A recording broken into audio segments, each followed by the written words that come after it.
Now You See Me 2, also known as Now You See Me, the second act, is a 2016 American heist film directed by John M. Chu and written by Ed Solomon, based on a story by Solomon and Peter Chiarelli.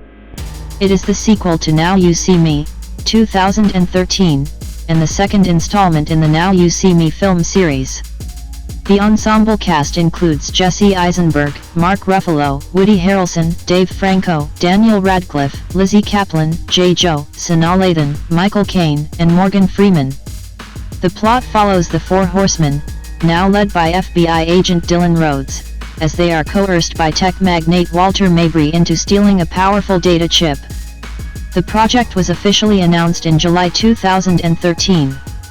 Principal photography began in November 2014 and concluded in May 2015. The film was released on June 10, 2016, by Lionsgate. It received mixed critical reviews but was commercially successful, grossing $334 million worldwide. A third installment, titled Now You See Me, Now You Don't, is scheduled for release on November 14, 2025. Plot: 18 months after evading the FBI, the Four Horsemen J. Daniel Atlas, Merritt McKinney, Jack Wilder, previously believed dead, and their new recruit Lula May await instructions from the I, a secret society of magicians. Their handler, FBI agent Dylan Rhodes, tasks them with exposing tech CEO Owen Case, whose new phone is designed to harvest user data illegally. During the product launch in New York City, the Horsemen's hijacking is sabotaged by an unknown figure who reveals Jack's survival and Dylan's double identity.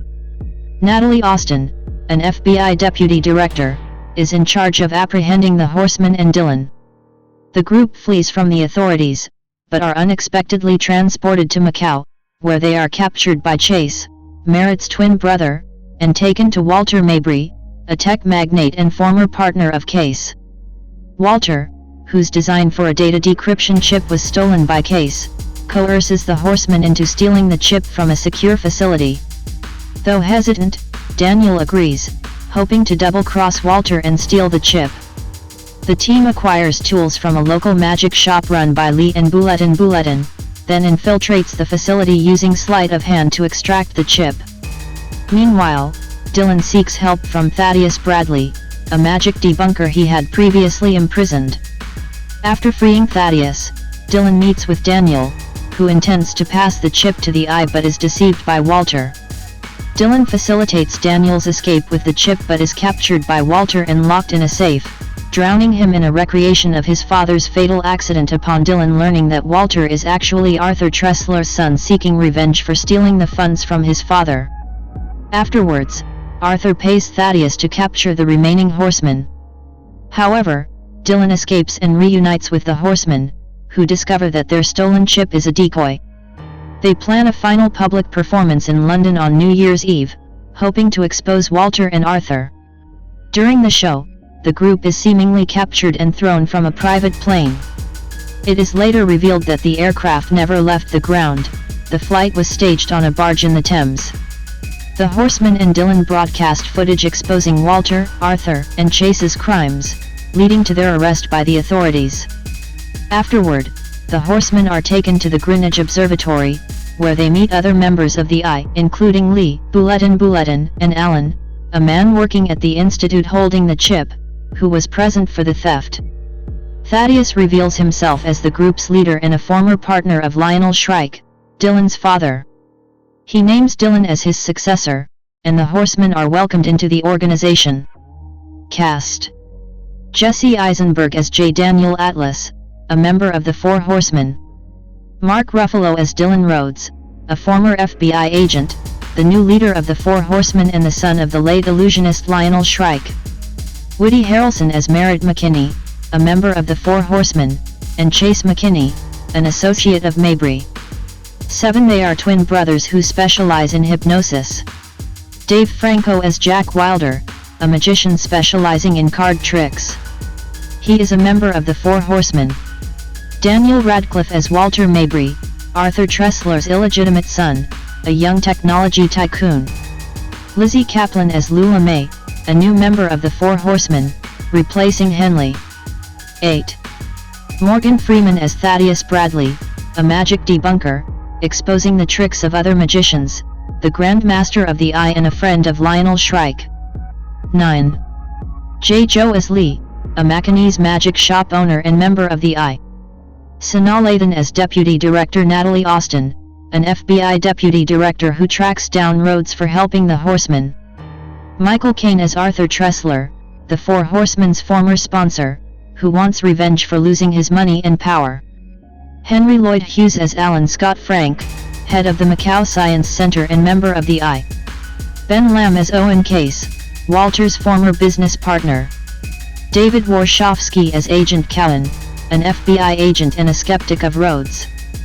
Tsai Chin as Buletin, Lee's grandmother, who owns a magic shop in Macau and is also a member of the Eye. Richard Lang as Lionel Shrike, a magician who drowned while performing an escape trick 30 years ago, Dylan's late father. The character was previously played by an uncredited Elias Koteas in the first film. Production. Development. On July 3, 2013, following the commercial success of the first film, Lionsgate CEO John Feldheimer confirmed that a sequel was in development, with production planned for 2014. 6 In September 2014, John M. Chu was announced as director, replacing Louis Leterrier, who remained attached as an executive producer. 10 The sequel was produced by Summit Entertainment and K/O Paper Products. 11. The working title Now You See Me, Now You Don't was initially promoted by Chu 12/13, but in November 2014, the studio confirmed the official title as Now You See Me, the second act. 14/15 The original subtitle was later used for the franchise's third installment. Casting. In October 2014, Michael Caine announced that Daniel Radcliffe had joined the cast as his character's son and that filming was scheduled to begin in December in London. 16 Around the same time, it was confirmed that Isla Fisher would not reprise her role as Henley Reeves due to her pregnancy. Lizzie Kaplan was cast as a new character, Lula May, to replace her as the fourth horseman. 16/12. On January 28, 2015, Henry Lloyd Hughes was confirmed to join the cast as Alan Scott Frank, a skilled technology expert. 17 Although initial reports in December 2014 suggested Morgan Freeman would not return, 18 Director John M. Chu later confirmed his participation with a photo posted on social media in January 2015. 9. Filming. Principal photography began in London in late November 2014. On November 25, Mark Ruffalo confirmed the start of filming via his official Facebook page. 19 Production later moved to China, where filming took place in Macau, including scenes at the Macau Science Center. Shooting in the region occurred between March 12 and March 18, 2015. 20. Music. Theme song. Taiwanese singer J. Joe, who also appears in the film as Lee, produced the international theme song titled Now You See Me for the film's Chinese language release. While the film version is in Mandarin, the album version includes English lyrics. Director John M. Chu also incorporated two of Chu's earlier songs into the film's soundtrack, Eunuch with a Headache, which plays during Lee's introduction at the magic shop counter, and Extra Large Shoes. In addition, the Macau segment features Fresh Gang, a track by Taiwanese rap group MJ116 and rapper MC Hot Dog, further highlighting the film's regional setting and international appeal. 21. Soundtrack. Main article, Now You See Me Too, soundtrack. The film's original score was composed by Brian Tyler, who had also scored the first installment. The official soundtrack, featuring Tyler's compositions, was released by Varese Sarabande on June 10, 2016, to coincide with the film's theatrical release. In November 2014, the film was officially titled Now You See Me Too and scheduled for theatrical release on June 10, 2016, in the United States. 1910 Its international release began on July 4, 2016, in various markets. The film was released on digital HD on August 19, 2016, followed by Blu-ray and DVD formats on September 6, 2016. 22. Reception. Box office. Now You See Me 2 grossed $65.1 million in the United States and Canada and $269.8 million in international markets, for a worldwide total of $334.9 million against a production budget of $120 million. 5. In North America, the film opened on June 10, 2016, alongside Warcraft and The Conjuring 2, and was projected to earn $23.26 million from 3,232 theaters in its opening weekend. 23-24 it earned $1.8 million in Thursday night previews, exceeding the $1.5 million preview total of its predecessor and $8.4 million on its opening day. 25-4 the film debuted to $22.3 million, ranking third at the domestic box office behind The Conjuring 2, $40.4 million, and Warcraft, $24.1 million. 26. In China, the film was released on June 24, 2016, and earned $14.8 million on its opening day, a record for Lionsgate and a 67.9% increase over the first film's debut.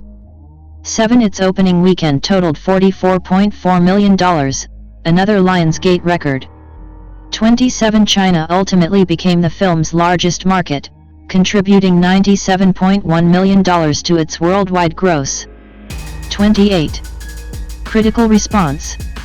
On Rotten Tomatoes, Now You See Me 2 holds an approval rating of 34% based on 197 reviews, with an average rating of 4.9/10. The site's critical consensus states, Now You See Me 2 packs in even more twists and turns than its predecessor, but in the end, it has even less hiding up its sleeve. 29. On Metacritic, the film has a score of 46 out of 100, based on 33 reviews, indicating mixed or average reviews. 30 audiences polled by CinemaScore gave it an average grade of A on an A to F scale. 31. Critical reaction was mixed, though several reviewers praised Lizzie Kaplan's performance as a standout addition to the cast. Entertainment Weekly described Kaplan as one of the sequel's biggest improvements. 32. While Dave White of The Wrap noted that she provides a fresh infusion of smart-ass energy into the boys' club. 33. Filming echoed the sentiment, writing that Kaplan overshadows her skilled CO stars with her sassy and commanding screen presence. 34. Daniel Radcliffe also received attention for his portrayal of antagonist Walter Mabry. Owen Gleiberman of Variety described Radcliffe as all bearded creepy grins, likening him to the world's youngest Bond villain. 35. Randy Cordova of the Arizona Republic called his character a spoiled and petulant baddie, alternately creepy and hilarious, and praised the sequel overall as more entertaining than the original. 36. Ignatiy Vishnevetsky of the AV Club noted the film's heightened implausibility, writing that it embraces implausibility as an aesthetic and commended its willingness to indulge in spectacle. He wrote, "If director John M. Chu doesn't seem comfortable with the swooping, lens flare speckled flashiness that director Louis Leterrier brought to the first film, he seems even less interested than his predecessor in creating the impression of a recognizably real world, which is a good thing." 37. Michael Phillips of the Chicago Tribune offered a more reserved assessment, but remarked that the film was more fun than its predecessor. 38. Accolades. Award date of the ceremony. Category recipients. Result. Ref. Teen Choice Awards July 31, 2016. Choice Movie, Summer Now You See Me 2 Nom 39. Choice Movie Actor, Summer Dave Franco Nom. Choice Movie Actress, Summer Lizzie Kaplan Nom. Future Sequel. Main article, Now You See Me, Now You Don't. In May 2015, Lionsgate CEO John Feldheimer announced that early development had begun on a third installment in the Now You See Me franchise, tentatively titled Now You See Me 3. 40. Lizzie Kaplan was confirmed to reprise her role as Lula May, and Benedict Cumberbatch joined the cast in an undisclosed role. 41 42 43. In April 2020, Lionsgate revealed that Eric Warren Singer had been hired to write the screenplay. 44 However, in September 2022, Ruben Fleischer was announced as the director, with Seth Grahame-Smith taking over screenwriting duties. 45-46 By March 2024, Jesse Eisenberg confirmed that he had read the script and expressed hope that filming would begin within 6 months. 47. On April 16, 2024, new cast members Ariana Greenblatt, Dominic Sessa, and Justice Smith were announced, joining returning actors Eisenberg, Woody Harrelson, Dave Franco, Lizzie Kaplan, Isla Fisher, and Mark Ruffalo. 48-49 On May 2, Rosamund Pike was also confirmed to have joined the ensemble. 50-51. On July 2, 2024, Lionsgate officially announced that Now You See Me 3 would be released on November 14, 2025. 52. Spin-off film. In July 2016, The Hollywood Reporter reported that Lionsgate was developing a Now You See Me spin-off film featuring a primarily Chinese cast.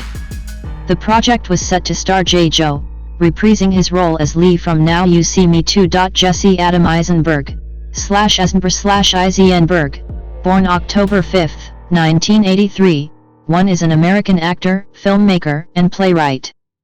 Recognized for playing smart but socially awkward characters in both comedies and dramas. His accolades include a British Academy Film Award and nominations for 2 Academy Awards and 3 Golden Globe Awards. Eisenberg made his television debut with the short-lived comedy-drama series Get Real, 1999-2000. Following his first leading role in the film Roger Dodger, 2002, he starred in films such as The Squid and the Whale, 2005, Adventureland, 2009, and Zombieland, 2009. He gained wider recognition for starring as Facebook founder Mark Zuckerberg in David Fincher's film The Social Network, 2010, for which he was nominated for the Academy Award for Best Actor. Eisenberg then starred in the Woody Allen films To Rome with Love, 2012, and Café Society, 2016, the heist films Now You See Me, 2013, and its 2016 sequel, and independent dramas such as The Double, 2013. He starred as Lex Luthor in the DC Extended Universe, DCEU, superhero films Batman v Superman, Dawn of Justice, 2016, and Zack Snyder's Justice League, 2021, and had a lead voice role as Blue in the animated films Rio, 2011, and Rio 2, 2014. In 2022, he starred in the FX/Hulu miniseries Fleischman is in Trouble and made his film directorial debut with the black comedy When You Finish Saving the World. He has since directed, written, and starred in the Good Time buddy comedy A Real Pain, 2024, which earned him the BAFTA Award for Best Original Screenplay and an Academy Award nomination in the same category. Eisenberg has contributed pieces to The New Yorker and the website of McSweeney's. He has written and starred in 3 plays for the New York stage, Asuncion, The Revisionist, and The Spoils. He released his first book, Bream Gives Me Hiccups, and Other Stories in 2015. 3. Early life and background. It taught me about the discipline about performance. Every morning she had a duck party. She would wake up very early and tune her guitar and warm up her voice, and it taught me that you could take performance seriously. I think a lot of actors have trouble taking things seriously, but it's really like anything else in the world. So it gave me the confidence to take it seriously and not make me feel silly for indulging in a role. Eisenberg, on the influence his mother's previous job as a children's clown had on his acting for. Jesse Adam Eisenberg V was born in Astoria, Queens, NYC, and grew up in East Brunswick, New Jersey. 6. His mother, Amy, née Fishman, who now teaches cross-cultural sensitivity in hospitals, previously worked as a clown named Bonabini at children's parties and as a director/choreographer for a high school for 20 years. 478 His father, Barry Eisenberg, drove a taxicab, then worked at a hospital, and later became a college professor, teaching sociology. 9, 10, 11. He has two sisters, Holly Eisenberg, a former child actress who was once famous as the Pepsi girl in a series of commercials, and Carrie Eisenberg, now Carrie Lee, 12, who also worked as an actress. 13, ran a vegetarianism and animal rights-based children's theater troupe. 14, and is now an independent artist in New York. 15. Eisenberg was raised in a secular Jewish household. 16, 17, 18, 19, 20, 21, 22, with his ancestry tracing back to Poland and what is now Ukraine. 23, 24, he attended the East Brunswick Public Schools at Frost Elementary School, Hammarskjöld Middle School, 6th and 7th, Churchill Junior High School, 8th and 9th, and spent his sophomore and junior years at East Brunswick High School. 25, he then transferred to the Professional Performing Arts School in New York for his senior year. When he was a senior, he received his breakthrough role in the independent comedy drama film Roger Dodger. 9, his work in the film prevented him from enrolling at New York University. 26, 27, instead, he studied anthropology and contemporary architecture at the New School in Greenwich Village. 28, where he majored in liberal arts, with a focus on democracy and cultural pluralism. 27. Eisenberg struggled to fit in at school due to an anxiety disorder, and began acting in plays at an early age. 29, when he was 7, he starred as Oliver Twist in a children's theater production of the musical Oliver, and by 12 he was an understudy in the 1996 Broadway revival of Tennessee Williams' Summer and Smoke. At 13, he understudied the role of young Scrooge in a musical version of A Christmas Carol starring Tony Randall. 30, he had his first professional role in Arj Shah's off-Broadway play The Gathering at age 16. 31, he said, "When playing a role, I would feel more comfortable, as you're given a prescribed way of behaving." 32. Eisenberg started writing screenplays at 16, some of which were optioned by major studios, but he claimed that he was dissatisfied with the lack of control he had over his creations once they were sold. 30, he once got into trouble with Woody Allen's lawyers when, as a teenager, he penned a play about how Allen came to change his name and managed to get the script to Allen's people. Instead of a seal of approval, he received 2 cease and desist letters. Citation needed. Eisenberg later starred in 2 films directed by Allen, To Rome with Love 33 and Café Society. 34, 35, 36. Career. 1999-2008, early work. Eisenberg made his television debut in the series Get Real, from 1999 to 2000. In 2001, he appeared in a UK Dr. Pepper commercial as Butt Naked Boy. 37, after appearing in the made-for-television film Lightning, Fire from the Sky at 18, he starred in the independent film Roger Dodger, for which he won an award at the San Diego Film Festival for Most Promising New Actor, and in The Emperor's Club, both of which were released in 2002 to generally positive reviews. Eisenberg was sick for the majority of the nightclub scene and can be seen sweating in different shots. 38. In 2005, Eisenberg appeared in Cursed, a horror film directed by Wes Craven, and The Squid and the Whale, a well-reviewed independent drama starring Laura Linney and Jeff Daniels. 26. In 2007, he starred opposite Richard Gere and Terrence Howard in The Hunting Party, a comic thriller in which he plays an American journalist reporting from Bosnia, and was also cast in the indie comic drama Holy Rollers alongside his sister, Holly Eisenberg, who played his fictional sister in the film. He played a young Hasidic Jew who becomes involved in the ecstasy smuggling trade, using his religion as a disguise to deal without suspicion.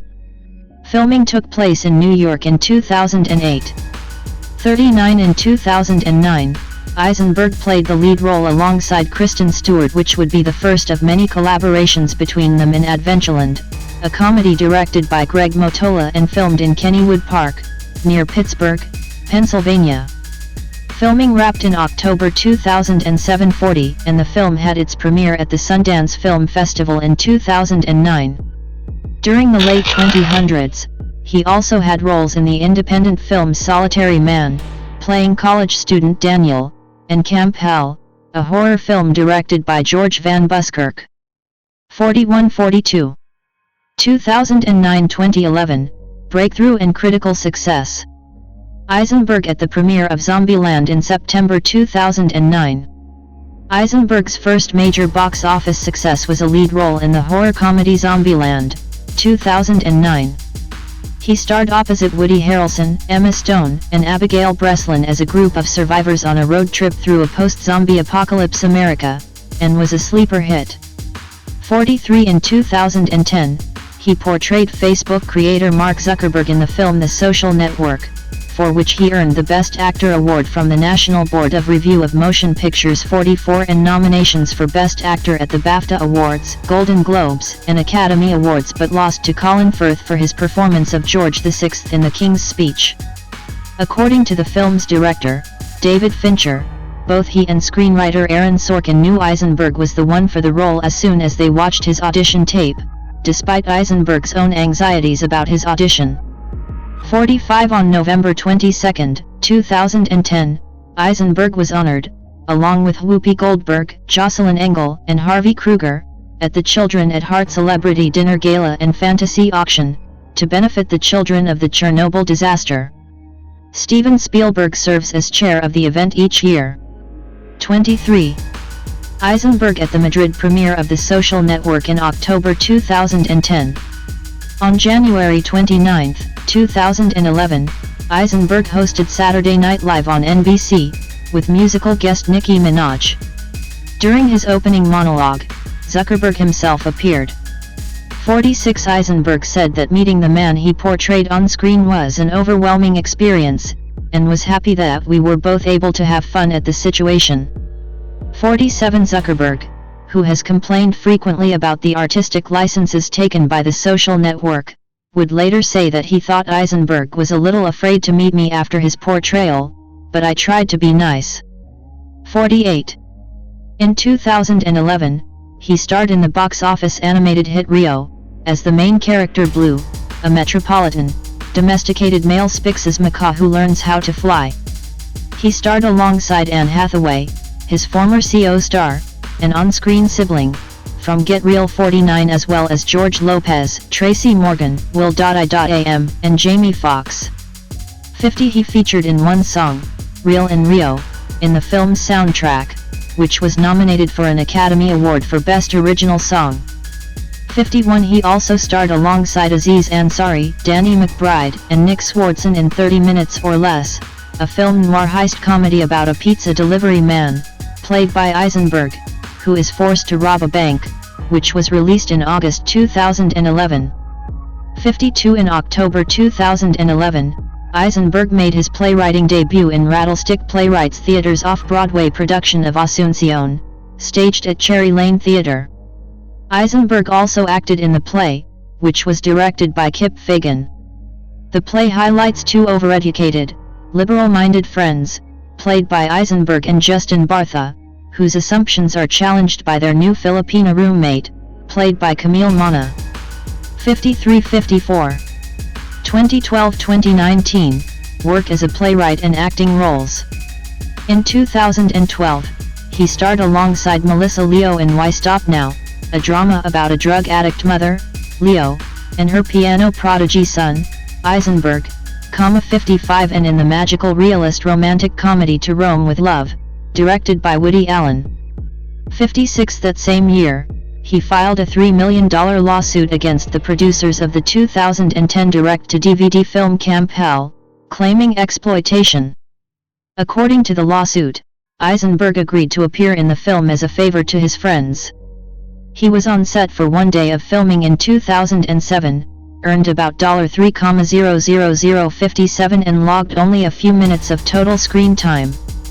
58. Because of his minimal involvement in the production, he was surprised to see that his face was prominently featured on the cover of the DVD, implying that he starred in the film.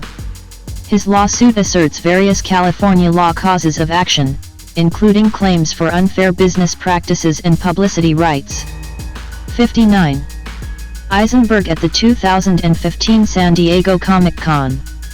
In 2013, Eisenberg reunited with Woody Harrelson for the magician heist thriller Now You See Me, playing a world-famous close-up magician and street performer recruited into a secret group of elite magicians to pull off bank heists with magic tricks, redistributing the money from a wealthy businessman, Michael Caine, to victims of his corrupt capitalist schemes. That year he announced his plan to continue writing, for both stage and screen, as well as continuing to act. 60 He debuted his second play, The Revisionist 61, and starred in Richard Iode's drama, The Double, 2013, which was shot in 2012. 62 In the following years, Eisenberg reprised his role as Blue in Rio 2, 2014, 63 and reunited with Stewart in the action comedy American Ultra, 2015, playing a rogue sleeper agent being chased by the CIA. 64. In 2015, Eisenberg portrayed Rolling Stone journalist David Lipsky in the biographical drama film The End of the Tour, appearing opposite Jason Segel, who portrayed the late author David Foster Wallace. 65 Eisenberg's third play, The Spoils, premiered off-Broadway in the new group Perishing Square Signature Center Alice Griffin Box Theatre. The play featuring Eisenberg as Ben, also starring Kunal Nayyar, Michael Zejan, Aaron Dark, and Annapurna Sriram, was the winner of the Blanche and Irving Laurie Foundation Theatre Visions Fund Award. 66 On September 8, 2015, Eisenberg released his first book, Bream Gives Me Hiccups, a collection of short humor pieces. 361. Eisenberg serves on the board of advisors for Playing on Air, a public radio show/podcast that works with contemporary playwrights to produce plays for today's digital audience. 67 He has written one short play for Playing on Air, called A Little Part of All of Us, 2015, which he starred in with Justin Bartha. 68 He has voiced for two other plays, The Final Interrogation of Soxko's Dog, 2015, written by Warren Leight, and The Blizzard, 2016, written by David Ives and directed by John Rando. 69-70 Eisenberg played the supervillain Lex Luthor in Batman v Superman, Dawn of Justice 71-72, which was released in March 2016, to generally negative reviews. 71-73 His performance in particular was criticized by comic book fans and film reviewers. 74 later earning him the Golden Raspberry Award for Worst Supporting Actor. 75 He defended himself by saying he attempted to make these people real and relatable and interesting and engaging. 76 years later, Eisenberg shared that he felt joining the project was detrimental to his career because he was poorly received in the high-profile film. 77. Eisenberg with the cast of Café Society at the 2016 Cannes Film Festival. Eisenberg with the cast of Café Society at the 2016 Cannes Film Festival. Eisenberg then reunited with Woody Allen and Kristen Stewart, for the third time, in Café Society. 34 78 79 80 81 The film held its world premiere at the Cannes Film Festival on May 11, 2016. 82 Eisenberg next reprised his role as street magician J. Daniel Danny Atlas in Now You See Me Too, which was released on June 10, 2016, previewed June 9, to mixed reviews. 83-84 The film was shot primarily in London and Macau. 85-86 It grossed over $267 million worldwide. 87-88 And Lionsgate CEO John Feldheimer announced that they had already begun early planning for Now You See Me 3. 89 On June 2, 2016, Eisenberg's play The Spoils began a run at London's Trafalgar Studios in the West End, with Scott Elliott returning to direct. 90 Eisenberg again played the lead role, along with Nayyar and Sriram, while Zejan and Dark's characters were replaced by Alfie Allen and Katie Braben respectively. 91 In May 2016, Eisenberg teased that he would reprise his role of Lex Luthor in the Justice League film, 2017. 92-93 An official press kit, released by Warner Bros. On December 22, 2016, confirmed the return. 94 He appeared as Luthor in the post-credits scene alongside Joe Manganiello as Slade Wilson/Deathstroke. Eisenberg joined Riley Stearns' dark comedy The Art of Self-Defense alongside Imogen Poots and Alessandro Nivola. 95-96 Principal photography began in Louisville, Kentucky, on September 11, 2017-97 and the film had its world premiere in 2019. Eisenberg at the premiere of the Hummingbird Project at the 2018 Toronto International Film Festival. Eisenberg starred alongside Alexander Skarsgård as a high-frequency trader in Kim Nguyen's tech drama The Hummingbird Project that was released in 2018.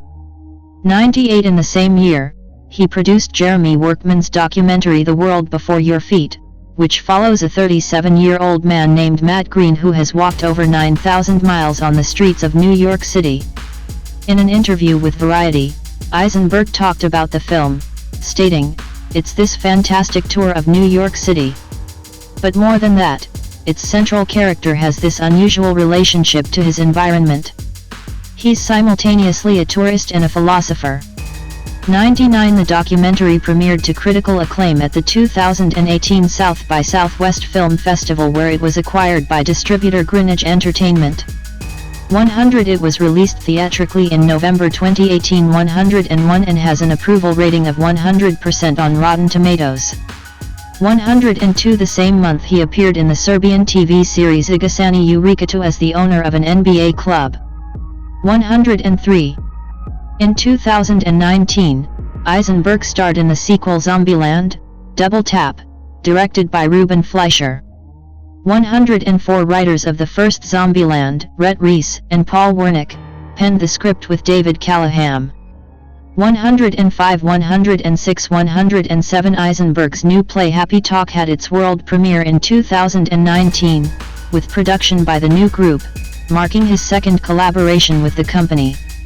The production is about a suburban woman's efforts to take care of her family while starring in a community theater production of South Pacific. 108 Originally titled Yet, Sister, the show was directed by Scott Elliott. 109 2020 Present, Career Expansion. Eisenberg portrayed Marcel Marceau in the 2020 film Resistance, written and directed by Jonathan Yakubovich, which focused on Marceau's part in the French resistance during World War II. He also reappeared as Luther in the post-credits scene for Zack Snyder's Justice League alongside Manganiello. Eisenberg at the 2022 Cannes Film Festival. Eisenberg starred as Toby Fleischman in FX's limited series Fleischman is in Trouble opposite Lizzie Kaplan. Created by Taffy Brodesser-Akner, it is an adaptation of her New York Times best-selling debut novel of the same name. 110 The series premiered on FX on Hulu on November 17, 2022.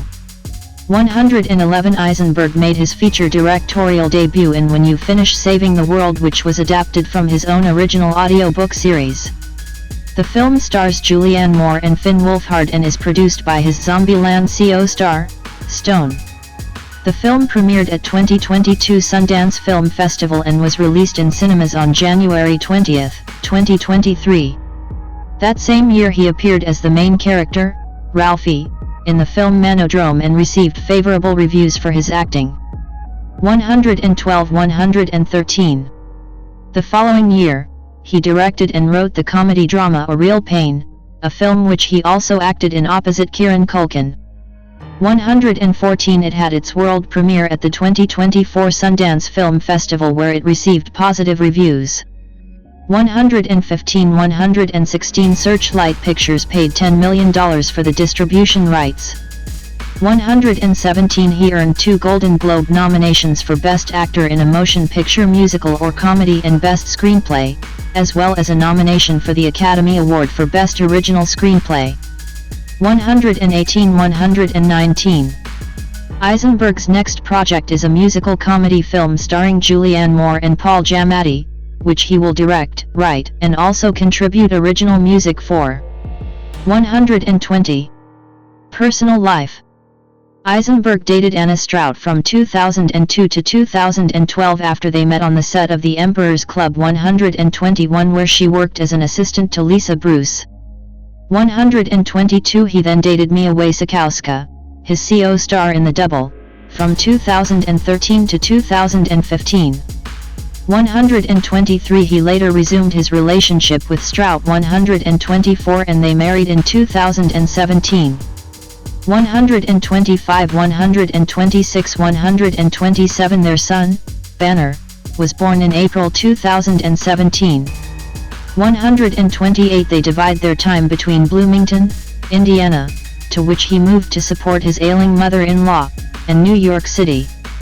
129 130 He previously lived with his younger sister Holly and her boyfriend, singer-songwriter Owen Danoff. 131 132 Until June 2016, when Holly and Danoff moved to Nashville, Tennessee. 133 Eisenberg has played the drums since he was 8 years old. 38 His favorite band is wherein. 134 In 2007, Eisenberg started an online wordplay website with his cousin, a social design evangelist at Facebook, called One Up Me. They relaunched the site in 2010, instead exclusively formatted for Facebook users. 135 136 Despite portraying Facebook founder Mark Zuckerberg in one of his most prominent film roles, Eisenberg does not use social media and said in 2016, "I'm terrified of that stuff. I live inside a bubble on purpose." 8 When asked if he used Facebook to prepare for his role as Zuckerberg, he said that he signed on for, 20 seconds one time. 8 Eisenberg is an alumnus of the Bloomington Playwrights Project. 137 And has become deeply involved with the city of Bloomington, Indiana, having moved there as well as showing support for Indiana University Bloomington and donating thousands of dollars to Bloomington's Middle Way House. 138 139 He is a fan of the Indiana Pacers basketball team. 144 An article he wrote for InStyle magazine, he played a game of one-on-one with Indiana University women's basketball player Tyra Buss. 141 He is also a longtime fan of the Indy Thunder Beep baseball team and its founder Darnell Booker. 142 Eisenberg has Polish-Jewish ancestry through his family. 143 144 Who lived in Krasnystaw until World War II, while his wife has roots in Lodz. 144 In May 2024, he revealed he had applied for Polish citizenship, reportedly to help create better relationships between Jews and Polish people. 143 144 The citizenship was granted on March 4, 2025, by the President of Poland Andrzej Duda in New York. 145 146 Charity work and other interests. Eisenberg at the 2023 Berlin Film Festival. Eisenberg collaborated with Child Mind Institute in their My Younger Self project, where each day in May a prominent individual will speak to his or her younger self about growing up with a mental health or learning disorder. In a video published on May 2, he spoke about his OCD and anxiety growing up. 147 Eisenberg is fond of cats and has been involved in fostering animals. 148 He has been associated with Farm Sanctuary and has presented at several of their galas. 149 In 2015 he stated, "I'm like 95% vegetarian."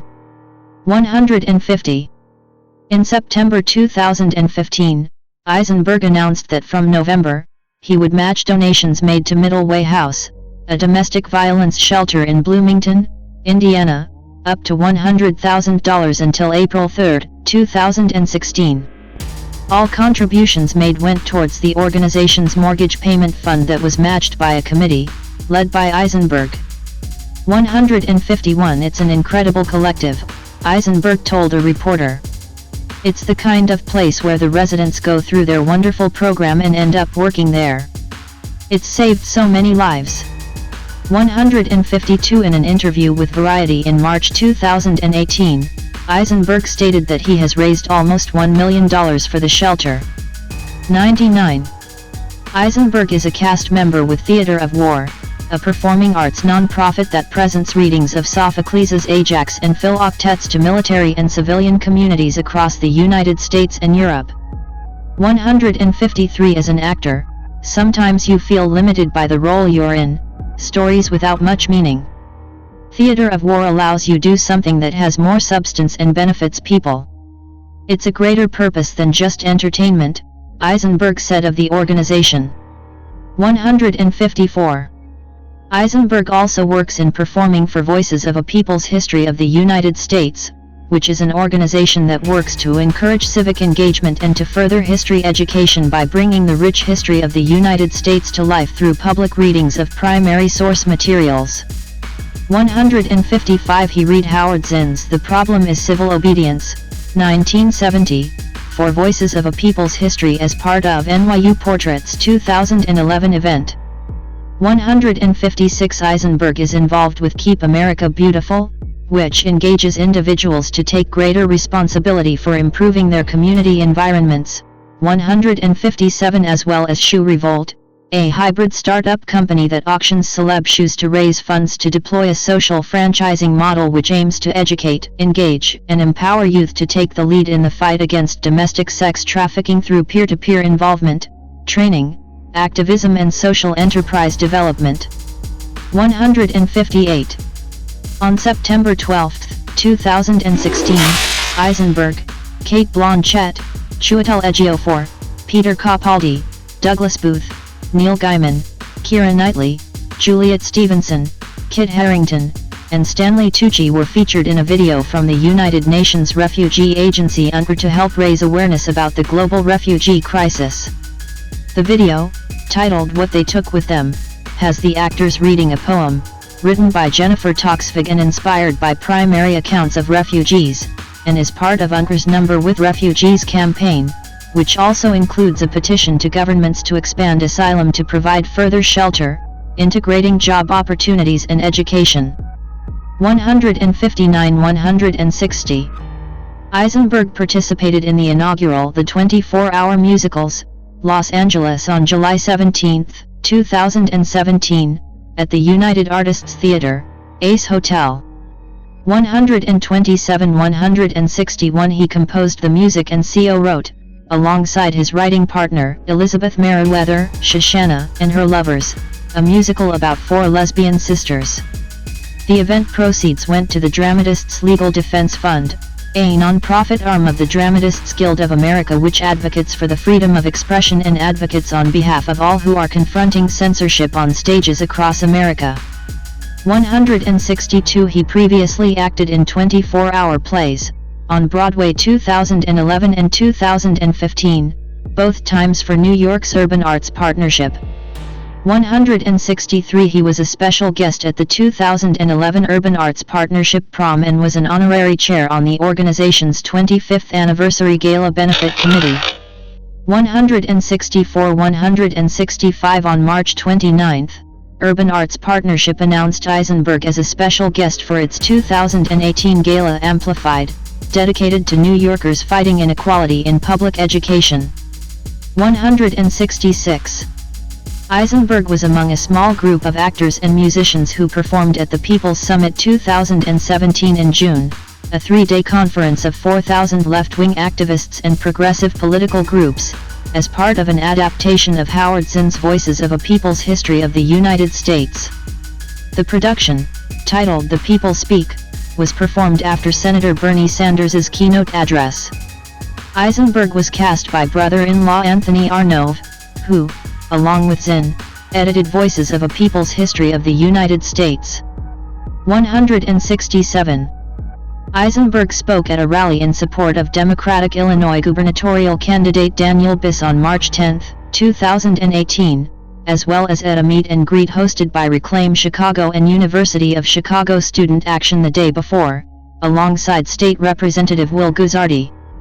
168. He filmed 2 videos for the campaign, one for Biss's Facebook account and one for the Biss for Illinois YouTube platform.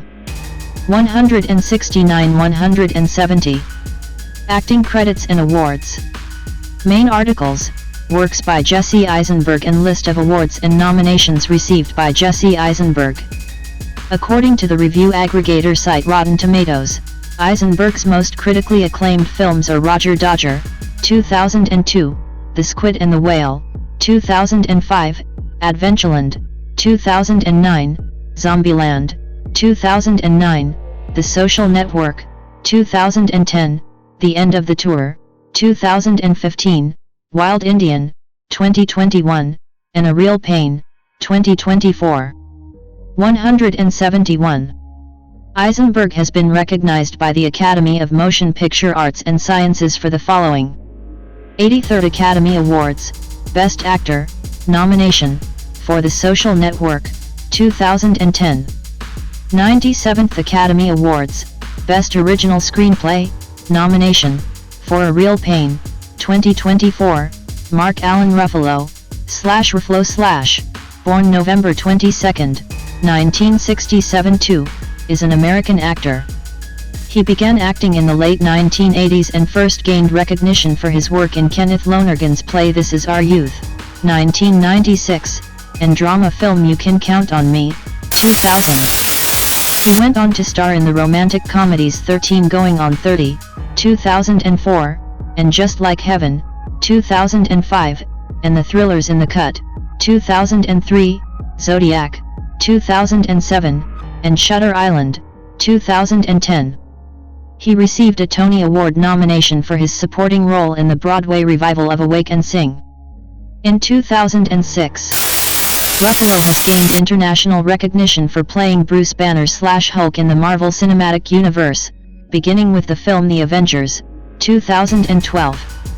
Ruffalo earned a record-tying 4 nominations for the Academy Award for Best Supporting Actor for playing a sperm donor in The Kids Are All Right, 2010, Dave Schultz in Foxcatcher, 2014, Michael Rezendes in Spotlight, 2015, and a debauched lawyer in Poor Things, 2023. He won a Screen Actors Guild Award for Best Actor for playing a gay activist in the television drama film The Normal Heart, 2015, and a Primetime Emmy Award for Outstanding Lead Actor for his dual role as identical twins in the miniseries I Know This Much Is True, 2020. Early life.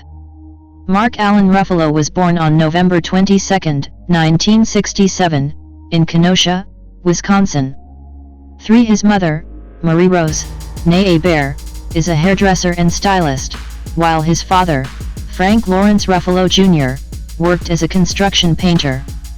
5 He has 2 sisters, Tanya Marie, died 2023, 6 and Nicole, and a brother, Scott, died 2008. His father is of Italian descent, from Giri Falco, Calabria. 7 and his mother is of French, Canadian and Italian ancestry. 9 His father was a Baha'i, while his mother was Christian. 10 I grew up in a household that had 3 religions in it, born again, Christianity, Catholicism, and Baha'ism, so there were different viewpoints and a lot of debate about that, and I immediately began to understand that all these people that I loved very much had very strong feelings about faith, but all of them were valid to me. I felt that none of them, my grandmother, my father or my mother, was better or worse than the other. 11. Ruffalo attended both Catholic and progressive schools throughout his education. Ruffalo has described himself as having been a happy kid, 12, although he struggled with undiagnosed dyslexia and ADHD as a child and a young adult. 13. Ruffalo spent his teen years in Virginia Beach, Virginia, where his father worked. He competed in wrestling in junior high and high school in Wisconsin and Virginia. Ruffalo graduated from First Colonial High School in Virginia Beach in 1986, where he acted for the Patriot Playhouse. He moved with his family to San Diego, California, and later to Los Angeles, where he took classes at the Stella Adler Conservatory and co-founded the Orpheus Theater Company. With the theater company, he wrote, directed, and starred in a number of plays. He also spent close to a decade working as a bartender. 14. Career. 1989-2002, early film roles and theater. He made his screen debut in an episode of CBS Summer Playhouse, 1989, 15, followed by minor film roles. Ruffalo played Vinnie Weber, a minor character in Series 1 Episode 9 of Due South, first broadcast in Canada in 1994. 16 During this time he made his film debut in the horror film Mirror, Mirror 2, Raven Dance, 1994, followed by Mirror, Mirror 3, The Voyeur, 1995. He starred as Warren Straub in the original cast of the Kenneth Lonergan play This Is Our Youth, 1996, off-Broadway. Lonergan was a founding member of Naked Angels, a theater company that Ruffalo also belonged to. 17 Ruffalo acted opposite Josh Hamilton and Missy Yeager. 18 Ruffalo had minor roles in films including The Dentist, 1996, the low-key crime comedy Safe Men, 1998, and Ang Lee's Civil War western Ride with the Devil, 1999. Ruffalo reunited with Kenneth Lonergan acting in his film You Can Count on Me, 2000. Ruffalo portrayed Laura Linney's character's brother. The film received critical acclaim and 2 Academy Award nominations. He received favorable reviews for his performance in this film, often earning comparisons to the young Marlon Brando, and won awards from the Los Angeles Film Critics Association and Montreal World Film Festival. His next role was in 2001 in Rod Lurie's The Last Castle, playing a bookie in a military prison alongside Robert Redford. It led to other supporting roles, including the films XX/XY, 2002, Isabelle Coixet's My Life Without Me, John Woo's Wind Talkers, 2003, Jane Campion's In the Cut, 2003, and We Don't Live Here Anymore, 2004. 2003-2005, Romantic Comedies. Ruffalo at the 2007 Toronto International Film Festival. In the mid-2000s, Ruffalo appeared as a romantic lead in numerous romantic comedies, starting with View from the Top, 2003, starring Gwyneth Paltrow. He then starred opposite Jennifer Garner in 13 Going on 30, 2004, which has since become a cult classic.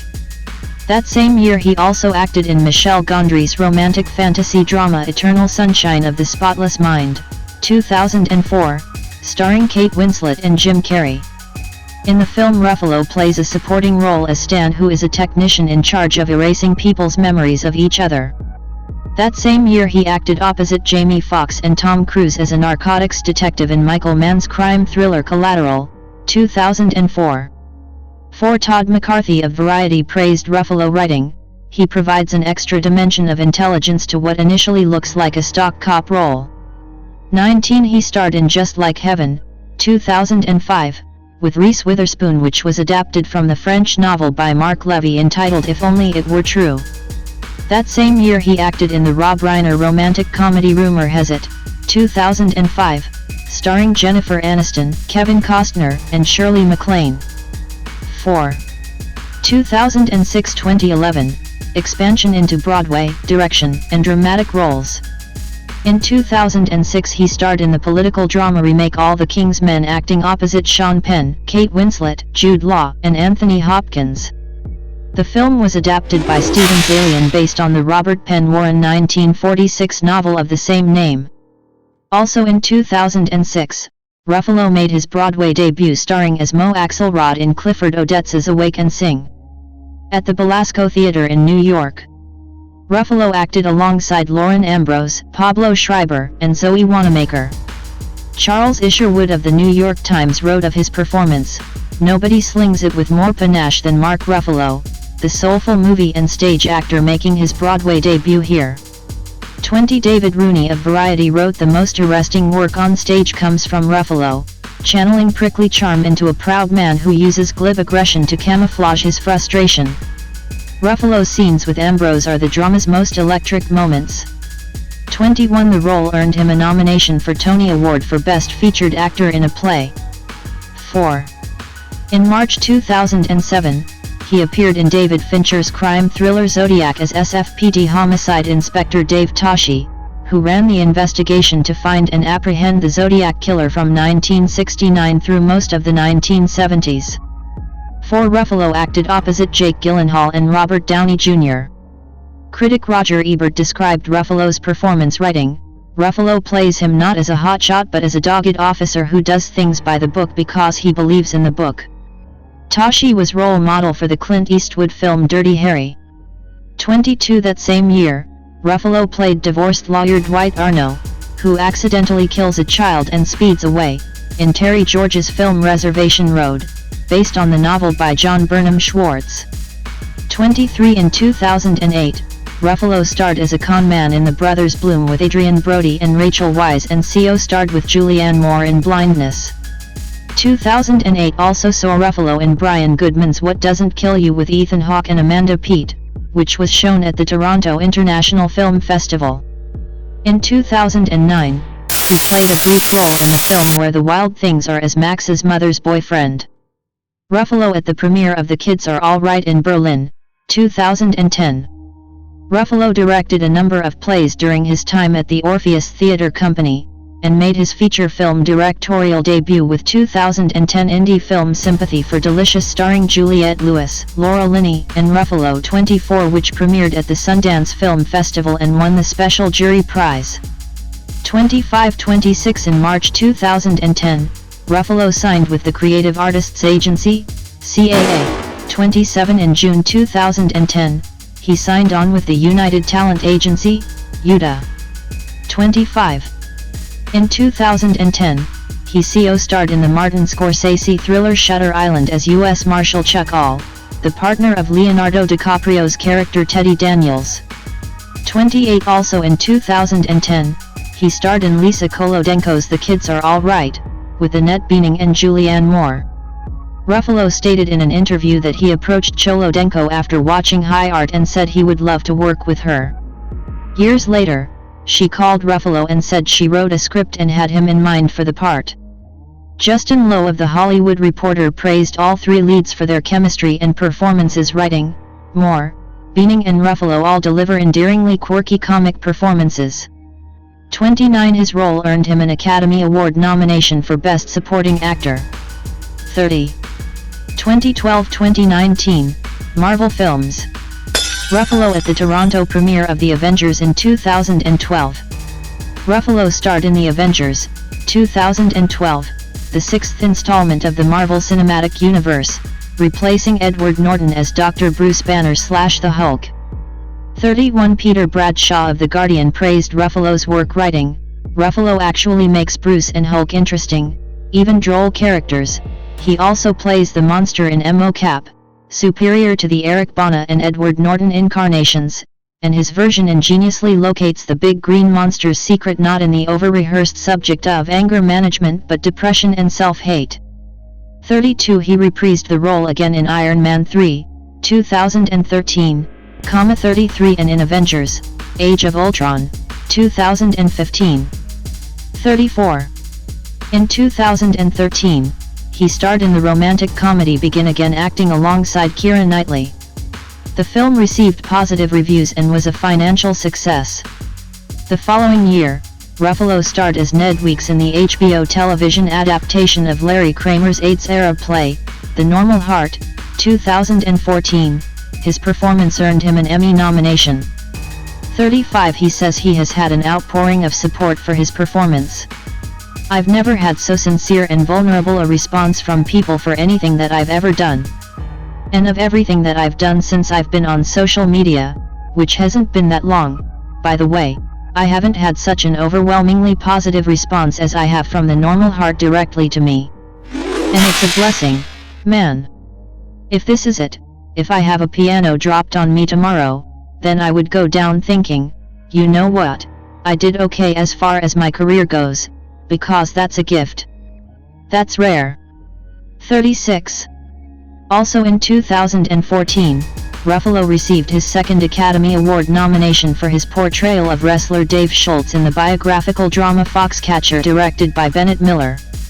Ruffalo co-starred alongside Steve Carell, Channing Tatum, and Vanessa Redgrave. Peter Bradshaw of The Guardian wrote of their performances, "Tatum and Ruffalo, as Mark and Dave, have outdone themselves. These actors give what seems to me the most compelling portrayal of brothers since Joe Pesci and Robert De Niro in Scorsese's Raging Bull."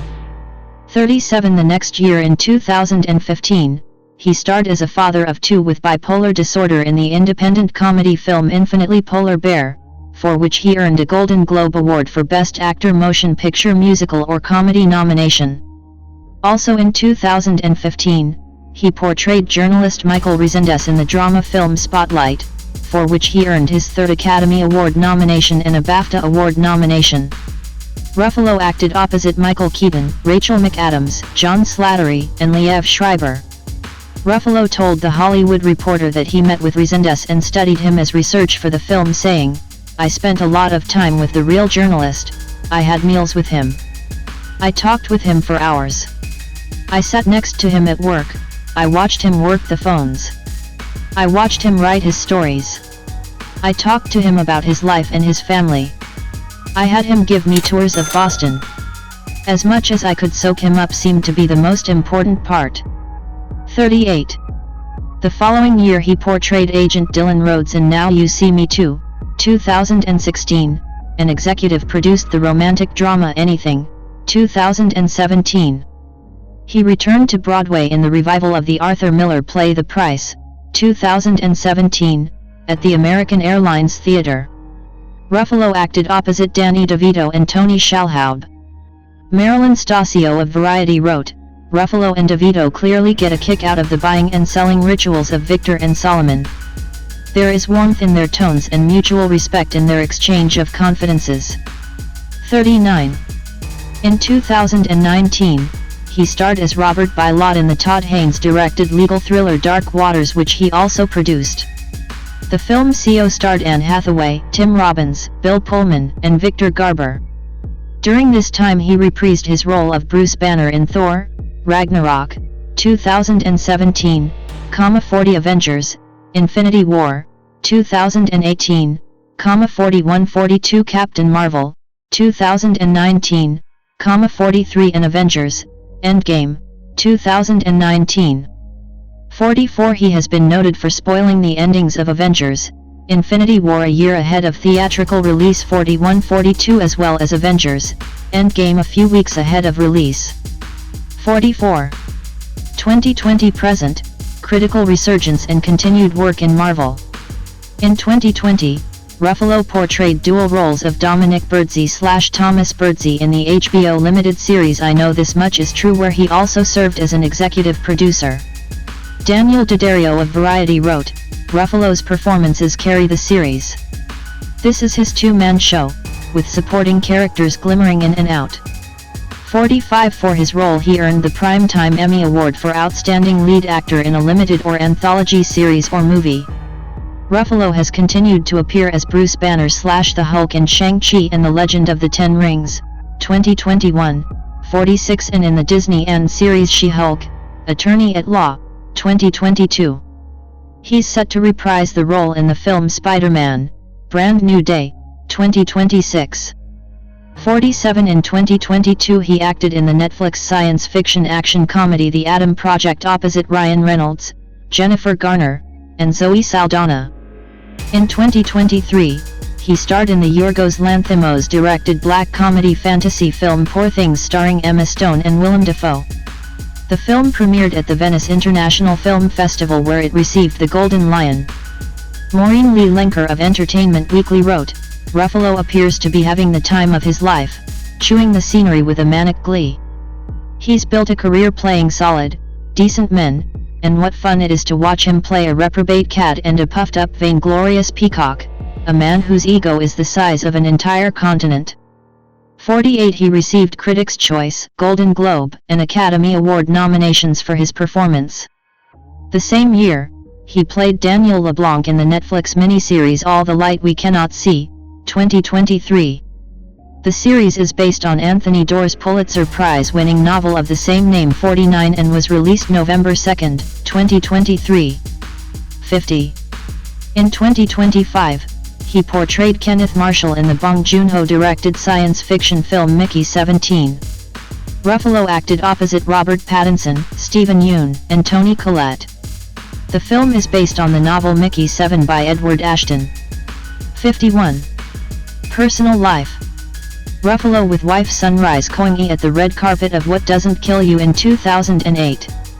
Ruffalo married Sunrise Koingi in 2000. They have 3 children. 52-53. After completing work on the film The Last Castle, Ruffalo was diagnosed with a vestibular schwannoma, a type of brain tumor also known as an acoustic neuroma. The tumor was found to be benign. However, the surgery to remove the mass resulted in partial facial paralysis and affected his hearing. 54. The paralysis subsided after a year, but Ruffalo remains deaf in his left ear. 55. On December 1, 2008, Ruffalo's younger brother, Scott, was found outside his home on North Palm Drive in Beverly Hills with an execution-style bullet wound to the head. 56-57 Scott was taken to a hospital, but died the following week. 58 The case remains unsolved. 59. Ruffalo and his family live in Sullivan County, New York, and he describes the Catskills as his home. Ruffalo also owns 2 apartments in New York City, one for business and another as an investment. 60 Ruffalo's mother and stepfather live in Boothbay Harbor, Maine, where he and his family occasionally spend their summers. 61. In May 2022, Ruffalo was sued by residents of Ellenville, New York, for not cleaning up a fire that broke out on the set of a car dealership that was used as a location for I Know This Much Is True. 62 The lawsuit claims that the residents suffered physical and emotional injuries and added that the fire caused damage to their homes and exposed them to toxic fumes. 63. Activism and political views. Ruffalo with Medal of Honor recipient retired U.S. Marine Corps Corporal Kyle Carpenter, 2014. Politics. In the 2016 election, Ruffalo supported Democratic candidate Bernie Sanders. 64 While on The Late Show with Stephen Colbert, Ruffalo endorsed Senator Bernie Sanders for president in the 2020 United States presidential election, stating, "You know, when he gets in the office, he is going to be fighting for us." 65 In June 2017, Ruffalo posted a petition on Twitter urging NBC to stop hiring white conservative commentators. 66. Ruffalo endorsed Labour Party leader Jeremy Corbyn in the 2017 UK general election. He tweeted, "Because Jeremy Corbyn offers people an alternative to the corporate status quo, which never ends well for them, I humbly endorse Corbyn." 67-68 Ruffalo signed a letter supporting Labour Party leader Jeremy Corbyn, which described him as a beacon of hope in the struggle against emergent far-right nationalism, xenophobia, and racism in much of the democratic world, and endorsed him for in the 2019 UK general election. 69. In November 2021, Ruffalo criticized the not guilty ruling in the case of Kyle Rittenhouse in his hometown of Kenosha, Wisconsin, and said the people shot by Rittenhouse were murdered. 70-71-72 In April 2022, Ruffalo urged voters to check voter ID requirements in their states through posts to his social media. Ruffalo cited Vote Riders as a source of assistance for voter ID requirements across the United States. 73-74. In 2024 election, Ruffalo endorsed Democratic candidate Kamala Harris. 75 He also supported the Green Party of British Columbia in the provincial elections. 76. Environmentalism. In 2008, Ruffalo expressed concern that gas companies were eyeing his family's land in Callicoon, New York. New York Magazine wrote that Ruffalo, after doing his own investigation, became anti-fracking's first famous face. 77 On October 4, 2010, Ruffalo appeared on The Rachel Maddow Show to discuss hydraulic fracturing and the FRAC Act of 2009. 78 He claimed in the December 2010 issue of GQ that after he organized screenings in Pennsylvania of a documentary about natural gas drilling called Gasland, he was placed on a terror advisory list. 79 The Pennsylvania Governor's Office of Homeland Security denied the claim. 80. In March 2016, Ruffalo narrated and produced Dear President Obama, The Clean Energy Revolution Is Now, a documentary by director John Bowermaster which looks at President Barack Obama's environmental tenure and legacy concerning the massive expansion of oil and natural gas drilling. 81 In October 2017, Ruffalo actively supported the Standing Rock Sioux Reservation in their opposition to the Dakota Access Pipeline project. 82. In 2019, Ruffalo starred in and co-produced Dark Waters, which spotlighted another one of his environmental concerns with its true-life depiction of a corporate lawyer's relentless pursuit of justice to expose poisonous pollution by chemical behemoth DuPont. In June 2020, Ruffalo appeared in a webinar conference for the Irish Green Party to encourage members to accept the recently negotiated programme for government, agreed between the party, Fine Gael, and Fianna Fáil. 83. In 2020, Ruffalo praised the closure of the Indian Point nuclear power plant, and called for the closure of additional nuclear power plants. 84. Anti-war activism. In October 2019, Ruffalo tweeted that until George W. Bush is brought to justice for the crimes of the Iraq War, including American-led torture, Iraqi deaths and displacement, and the deep scars emotional and otherwise inflicted on our military that served his folly, we can't even begin to talk about kindness. 85.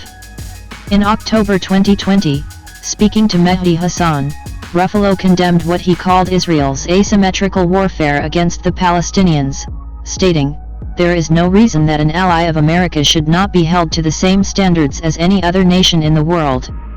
Ruffalo also related that he had been called an anti-Semite for his views, saying, "It's really tough to hear.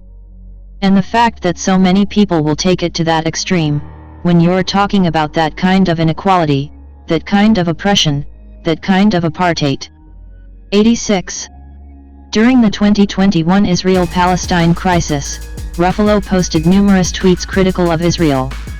He later tweeted an apology for suggesting Israel was committing genocide, stating, "It's not accurate, it's inflammatory, disrespectful and is being used to justify anti-Semitism here and abroad." 87-88. Ruffalo signed an October 2023 open letter of artists for ceasefire during the Israeli bombardment of Gaza. 89. In November 2023, Ruffalo criticized the Prime Minister of Israel, Benjamin Netanyahu, for describing the civilian deaths during the Israeli attacks on Gaza as collateral damage. 90. At the 96th Academy Awards, Ruffalo was one of several celebrities wearing an artist's call for ceasefire now pin on his lapel. Ruffalo called out in support of protesters blocking the red carpet at the awards. 91. In September 2024, Ruffalo, alongside Susan Sarandon, Cynthia Nixon, and Rosie O'Donnell, signed an open letter from SAG-AFTRA and sister guild members calling for a ceasefire and condemning the industry's McCarthyist repression of members who acknowledge Palestinian suffering. This letter followed the firing of Melissa Barrera from the Scream franchise in November, due to her comments on the Gaza war, in which she expressed support for Palestine. 92. In May 2025, Ruffalo signed a letter criticizing the killing of Palestinian photojournalist Fatima Hassouna. She had been killed in an Israeli airstrike. 93. Civil rights. Ruffalo is pro-choice.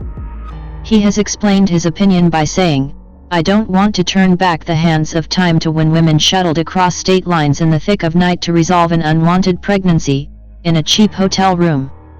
94. Ruffalo has called for an economic revolution, saying that capitalism today is failing us, killing us, and robbing from our children's future. 95.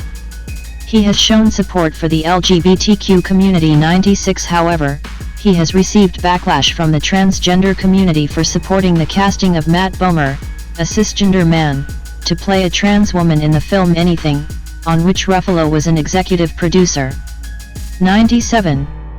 In 2015, Ruffalo supported the Education is Not a Crime campaign alongside other artists and intellectuals, including Nazanin Benaidi, Abbas Milani, Mohsen Makamalbaf, Azhar Nafizi, Omid Jalili, Eva LaRue, Mohammed Malki, former president of the University of Tehran, and Nobel Peace Laureates such as Archbishop Desmond Tutu, Shireen Ebadi, Tawakkol Karman, Jody Williams, and Mairead Maguire, to draw attention to the Iranian government's systematic denial of university education to young Baha'is. 98. Historic preservation. In 2023, Ruffalo sought to block the sale of the West Park Presbyterian Church, a city landmark built in the 1880s, to prevent its demolition and construction of housing in its place. The congregation said it could not afford the cost of maintaining the deteriorating church building and wanted to use the proceeds of the sale for charity work. He lives in the church neighborhood and has started a campaign to raise money for the building. 99. Acting credits and awards. Main articles: Mark Ruffalo on screen and stage and list of awards and nominations received by Mark Ruffalo. Ruffalo has had a range of credits on screen and stage, including several performances of varying genres, mostly as a supporting actor. His EGOT recognitions are: Emmy Awards 2 wins, 2014 Outstanding Television Movie The Normal Heart, 2020 Outstanding Lead Actor in a Limited Series or Movie I Know This Much Is True. Credits. On February 8, 2024, accompanied by his wife Sunrise Koingi as well as the two elder of his 3 children, Ruffalo received a star on the Hollywood Walk of Fame. 100. Audiobook. 2016, Our Revolution, A Future to Believe In, together with Bernie Sanders, the author, Macmillan Audio, ISBN 978-1-4272-8533-1. See also: List of actors with Academy Award nominations. List of actors with 2 or more Academy Award nominations in acting categories. David John Franco, born June 12, 1985, is an American actor and filmmaker. He began his career with small roles in films such as Superbad, 2007, and Charlie St. Cloud, 2010.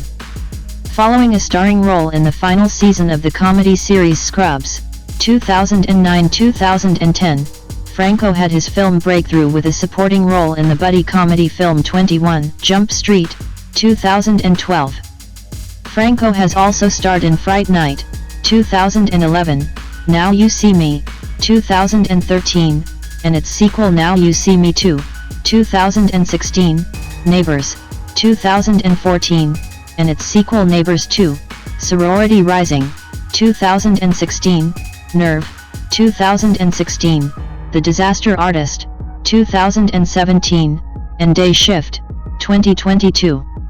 In 2020, he made his directorial debut with The Rental, starring his wife Alison Brie. Early life and education. David John Franco. Citation needed. Was born in Palo Alto, California. Citation needed to Betsy Lou Naverne, a poet, children's book author too and editor, and Douglas Eugene Franco, who ran a non-profit agency and a business 234. The two met as students at Stanford University. 567. Franco's father was of Portuguese, from Madeira, and Swedish descent. 8. Franco's mother is Jewish, of Russian Jewish descent. 9. Her parents had changed the surname from Virovitz to Verne.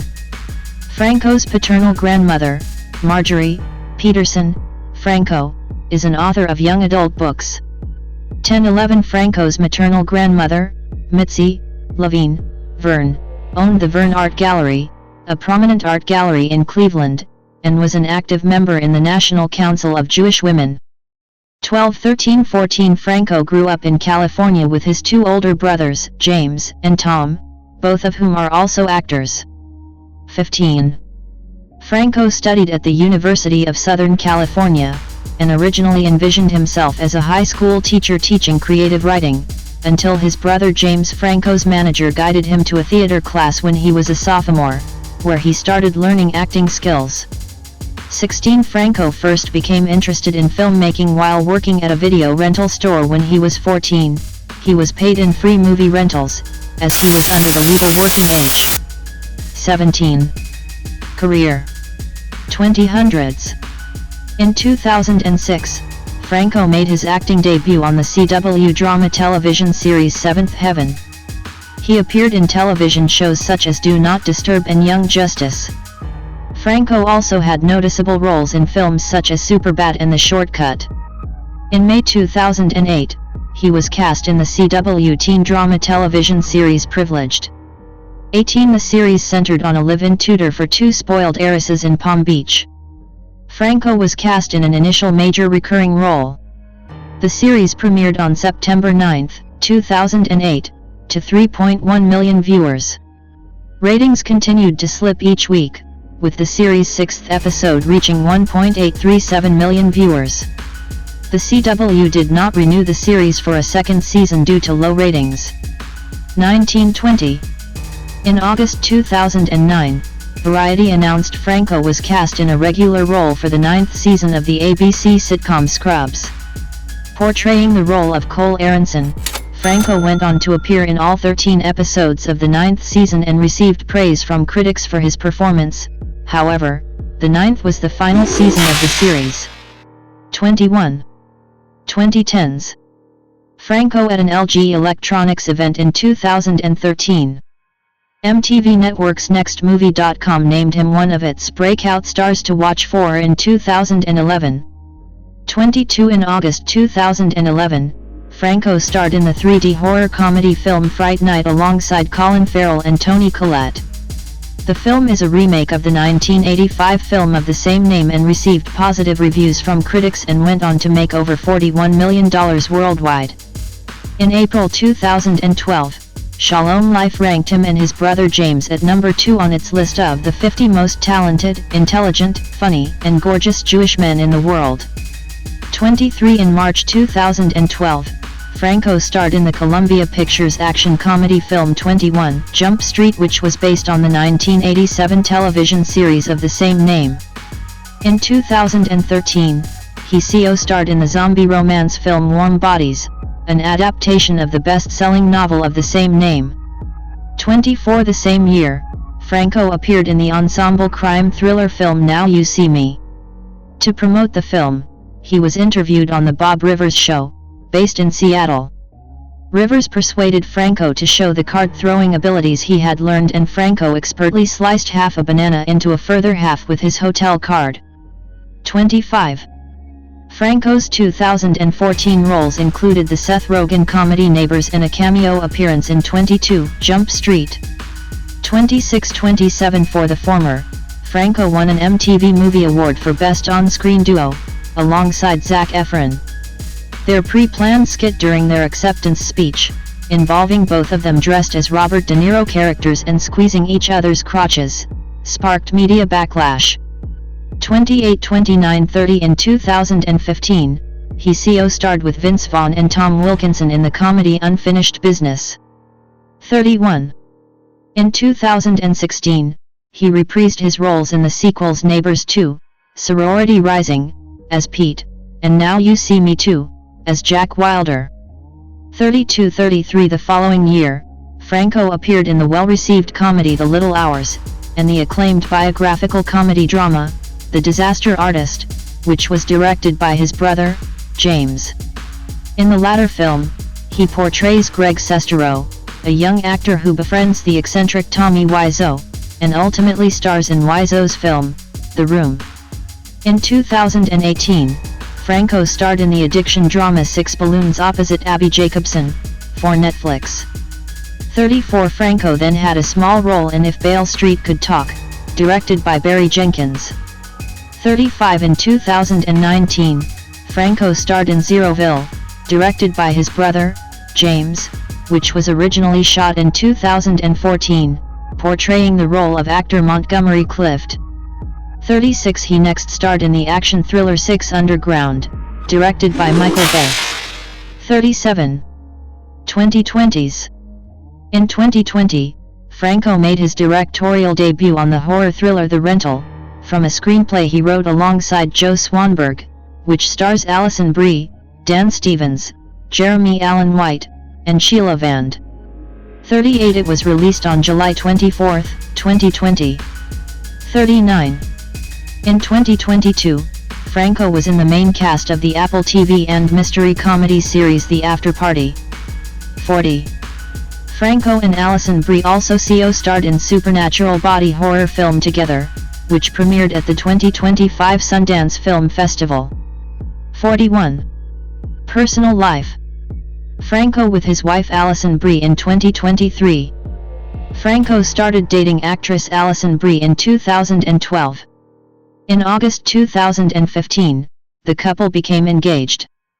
42-43. On March 13, 2017, representatives for the couple confirmed that they had married in a private ceremony. 44 45 46 Franco is Jewish. Morgan Freeman II, born June 1, 1937, is an American actor, producer, and narrator. In a career spanning 6 decades, he has received numerous accolades, including an Academy Award and a Golden Globe Award, as well as a nomination for a Grammy Award and a Tony Award.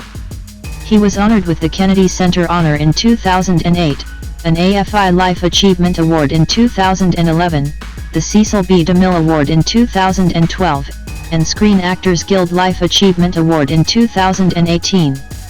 In a 2022 Readers' Poll by Empire, he was voted one of the 50 greatest actors of all time. 3. Born in Memphis, Tennessee, Freeman was raised in Mississippi, where he began acting in school plays. He studied theater arts in Los Angeles and appeared in stage productions in his early career. He rose to fame in the 1970s for his role in the children's television series The Electric Company. Freeman then appeared in the Shakespearean plays Coriolanus and Julius Caesar, the former of which earned him an Obie Award. In 1978, he was nominated for the Tony Award for Best Featured Actor in a Play for his role as Zeke in the Richard Wesley play The Mighty Gents. Freeman received the Academy Award for Best Supporting Actor playing a former boxer in Clint Eastwood's sports drama $1 Million Baby, 2004.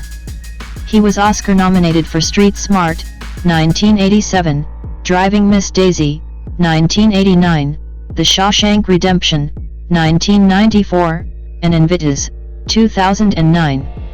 He also acted in Glory, 1989, Lean on Me, 1989, Robin Hood, Prince of Thieves, 1991, Unforgiven, 1992, SE7EN, 1995, Amistad, 1997, Deep Impact, 1998, Gone Baby Gone, 2007, and The Bucket List, 2007. He also portrayed Lucius Fox in Christopher Nolan's Dark Knight trilogy, 2005-2012, and acted in the action films Wanted, 2008, Red, 2010, Oblivion, 2013, the Now You See Me films, 2013-2025, and Lucy, 2014.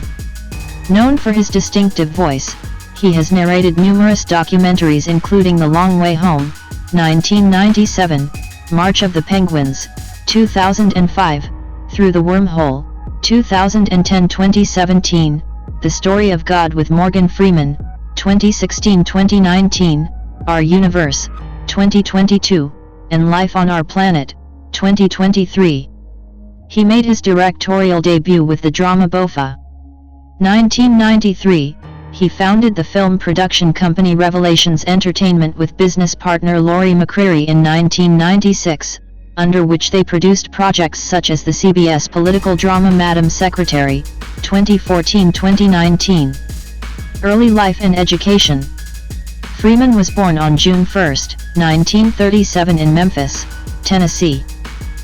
He is the son of Mamie Edna, née Revere, 1912-2000, a teacher 5 and Morgan Porterfield Freeman, July 6, 1915 April 27, 1961, to a barber, who died of cirrhosis in 1961. 6. He has 3 older siblings. 7. Some of Morgan's great-great-grandparents were slaves who migrated from North Carolina to Mississippi.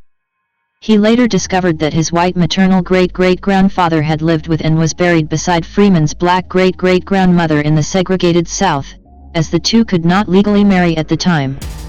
5. The DNA test suggested that among all of his African ancestors, a little over 1/4 came from the area that stretches from present-day Senegal to Liberia and 3/4 came from the Congo-Angola region. 8. As an infant, Freeman was sent to his paternal grandmother in Charleston, Mississippi. 9-10 He moved frequently during his childhood, living in Greenwood, Mississippi, Gary, Indiana, and finally Chicago. 10 He made his acting debut aged 9, playing the lead role in a school play. He then attended Broad Street High School, a building which serves today as Threadgill Elementary School in Greenwood. 11 At the age of 12, he won a statewide drama competition, and while settling into school, discovered music and theater. When Freeman was 16 years old, he contracted pneumonia. 12.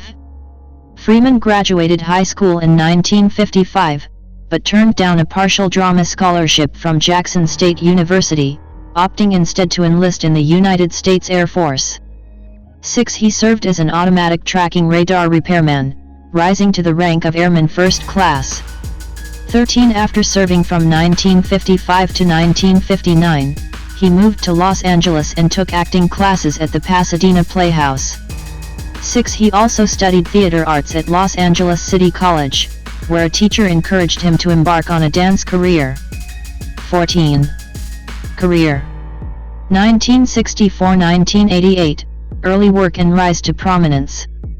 Freeman worked as a dancer at the 1964 World's Fair and was a member of the Opera Ring musical theater group in San Francisco.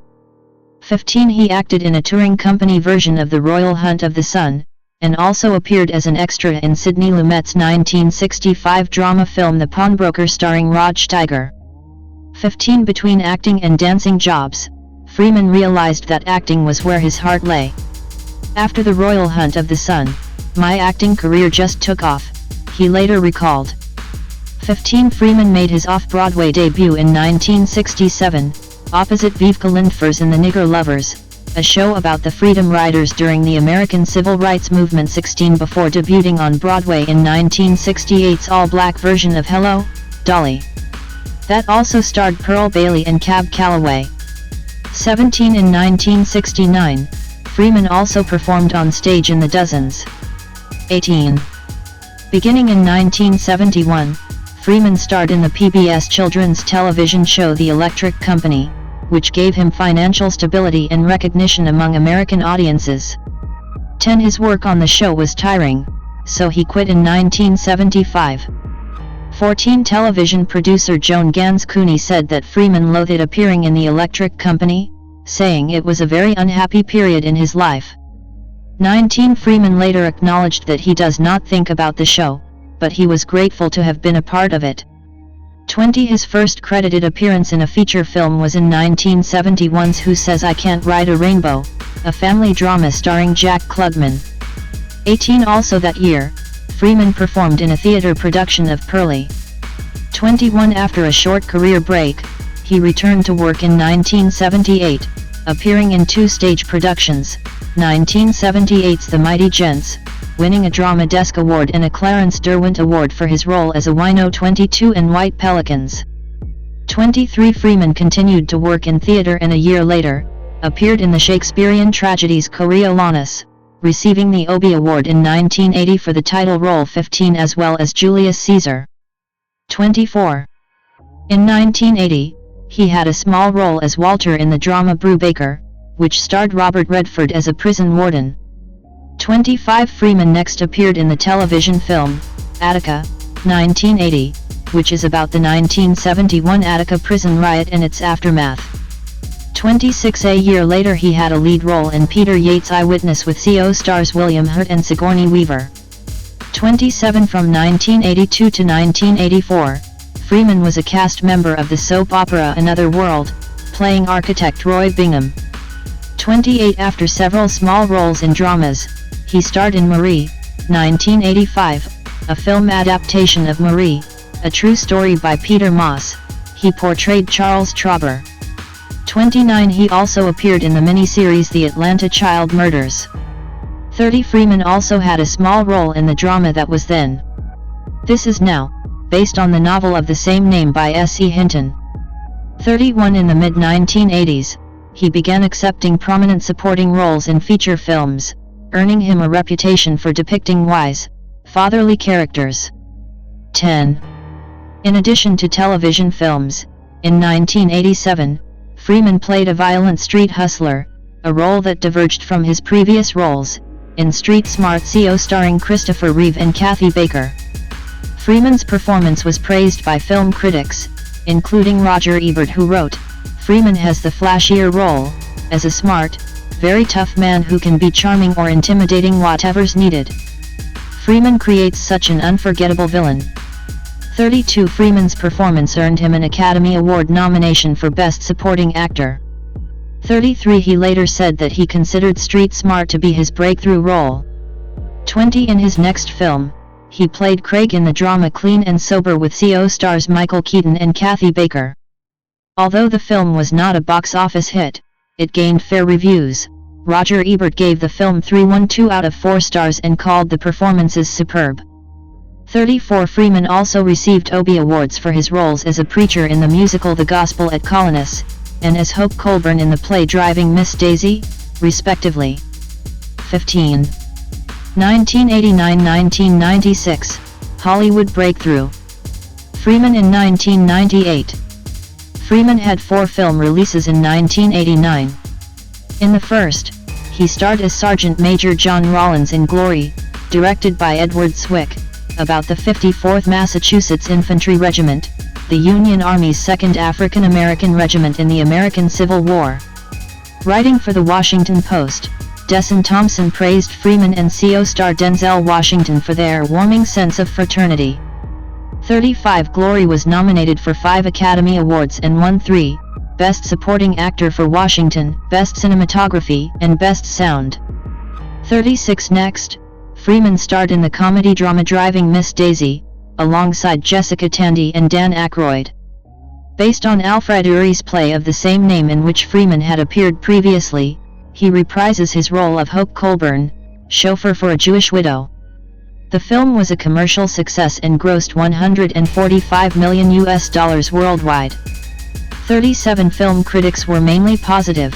Henry Sheehan from The Hollywood Reporter opined that Freeman and Tandy's performances complemented each other while retaining their individual star quality. 38. The film was nominated for 9 Academy Awards, and received 4, Best Picture being one of them, including Best Actor for Freeman. 36. His third release was the biographical drama Lean on Me, in which he portrays the principal of an underperforming and drug and crime-ridden New Jersey high school. Jane Galbraith of Variety magazine thought Freeman's casting was wonderful. 39. Lastly, in 1989, he starred in Walter Hill's Johnny Handsome, a crime drama in which he plays a New Orleans police officer. 40. In a 1990 interview, Freeman said that Glory was one of his favorite releases. The Black Legacy is as noble, is as heroic, is as filled with adventure and conquest and discovery as anybody else's. It's just that nobody knows it. 14. In 1990, Freeman provided the voice of Frederick Douglass in The Civil War, a television miniseries about the American Civil War. 41. In the same year he played a key role in the critically panned The Bonfire of the Vanities. According to the review aggregate site Rotten Tomatoes, the film has an approval rating of 16% based on 51 reviews. 42. In the summer of 1990, he played Petruchio, a role he had been thinking about for 6 years, in Shakespeare's The Taming of the Shrew, which opened at Delacorte Theatre in New York City. Petruchio seems to have a lot of fun in life, he said. 43. In 1991, Freeman had a supporting role in Robin Hood, Prince of Thieves, an action-adventure starring Kevin Costner. The film was a commercial success. 44. But garnered mixed reviews from critics. The New York Times' Vincent Canby thought Freeman played Azim with wit and humor despite the muddled plot. 45. Freeman at the 62nd Academy Awards in 1990. Freeman also narrated The True Story of Glory Continues, a documentary about the 54th Massachusetts Infantry Regiment. 46. In 1992, he appeared in Clint Eastwood's Western Unforgiven, which won 4 Academy Awards including Best Picture. 47. The film depicts William Money Eastwood, an aging outlaw and killer who takes on one more job with old friend Ned Logan, Freeman.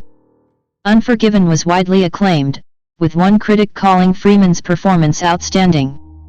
48. Also in 1992 Freeman starred in the John G. Avildsen-directed drama The Power of One, acting opposite Stephen Dorff and John Gielgud in a loose adaptation of Bryce Courtenay's 1989 novel of the same name, in which he plays boxing coach Gil Pete.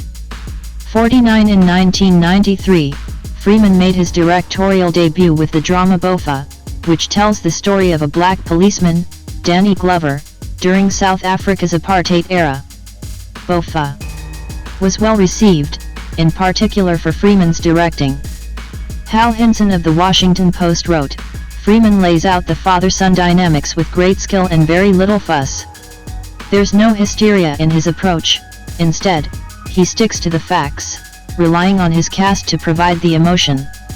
The result is a surprisingly powerful, insightful film." 50 Kenneth Turin from Los Angeles Times also complimented Freeman's direction but thought the film was more predictable than powerful. 51. In 1994, Freeman portrayed Red, the redeemed convict in Frank Darabont's acclaimed drama The Shawshank Redemption, with CO star Tim Robbins. It is based on the 1982 Stephen King novella Rita Hayworth and Shawshank Redemption.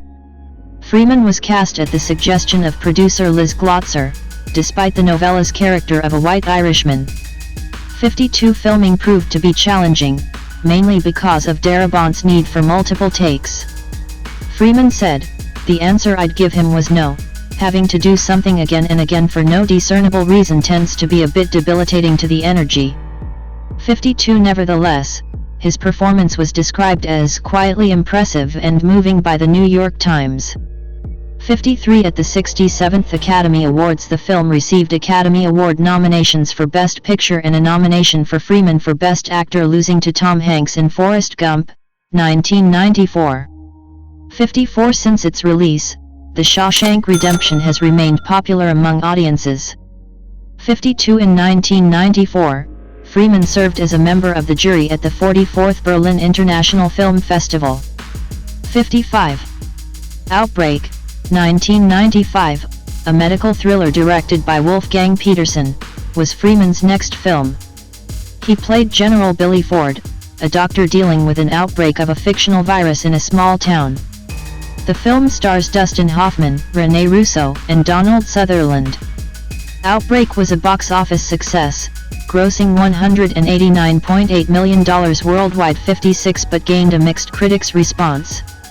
57 Mick LaSalle of the San Francisco Chronicle credited Freeman for his performance, which may have been unappreciated by viewers. 58 In 1995, Freeman starred with Brad Pitt in David Fincher's crime thriller Seven, the story of two detectives who attempt to identify a serial killer who bases his murders on the Christian seven deadly sins. Freeman's performance generated a positive response. Owen Gleiberman of Entertainment Weekly wrote, "Freeman plays nearly every scene in a doleful hush.